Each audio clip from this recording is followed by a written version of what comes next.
தமிழகத்தில் நாளை 1,06,418 வாக்குப்பதிவு இயந்திரங்களில் 5.73 கோடி பேர் வாக்களிக்க உள்ளதாக தமிழக தலைமை தேர்தல் அதிகாரி அர்ச்சுனா பட்நாயக் தெரிவித்துள்ளார்.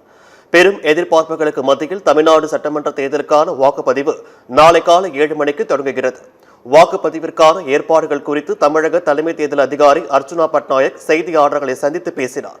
அப்போது பேசிய அவர், தமிழ்நாடு முழுவதும் 75,064 வாக்குச்சாவடிகள் தயார் நிலையில் உள்ளன என்றும் அதில் 5,949 வாக்குச்சாவடிகள் பதற்றமானவை எனவும் தெரிவித்தார். மொத்தம் 5.73 கோடி பேர் வாக்களிக்க தகுதி பெற்றுள்ளனர். அதில் 14.59 லட்சம் முதல் முறை வாக்காளர்கள் என்று அர்ச்சுனா பட்நாயக் கூறினார்.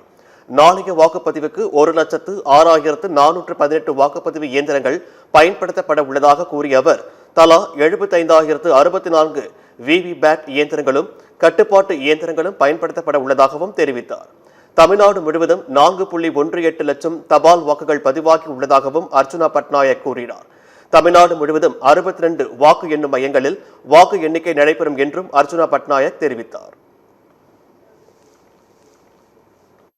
இதுவரைக்கும் 4,18,541 has been received. EDC பார்க்கணும்னா 1,10,595. நமக்கு டோட்டல் மொத்தமாக number of polling stations 75,064. Polling station locations 33,133. Total machines and the EVM machines, total ballot units is 1,06,418. Control units 75,064. VVPAT 75,064. தொடர்ந்து பேசிய அர்ச்சுனா பட்நாயக், தமிழ்நாட்டில் இதுவரை 1,262 கோடி ரூபாய் பணம் பரிசு பொருட்கள் பறிமுதல் செய்யப்பட்டுள்ளன என்று கூறினார். பறிமுதல் செய்தவற்றில் 719 கோடி பணம் பொருட்கள் உரியவர்களிடம் திருப்பிக் கொடுக்கப்பட்டதாக அவர் கூறினார். வாக்குச்சாவடிக்குள் செல்போன்களை கொண்டு செல்ல அனுமதி இல்லை என்று கூறிய அவர், வாக்குச்சாவடிகளுக்கு வரும் வாக்காளர்களின் செல்போன்களை பாதுகாக்க சிறப்பு வசதி செய்யப்பட்டுள்ளதாக தெரிவித்தார்.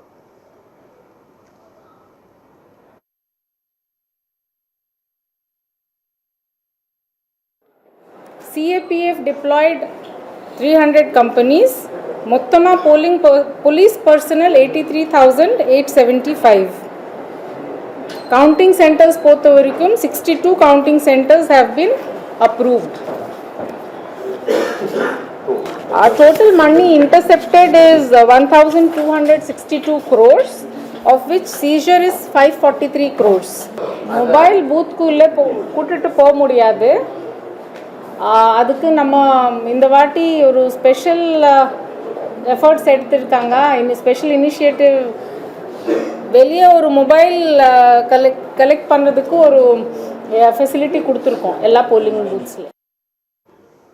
தேர்தல் பாதுகாப்பு பணியில் 300 கம்பெனி துணை ராணுவ படையினர் 85,875 காவலர்கள் பணியில் ஈடுபடுகின்றனர்.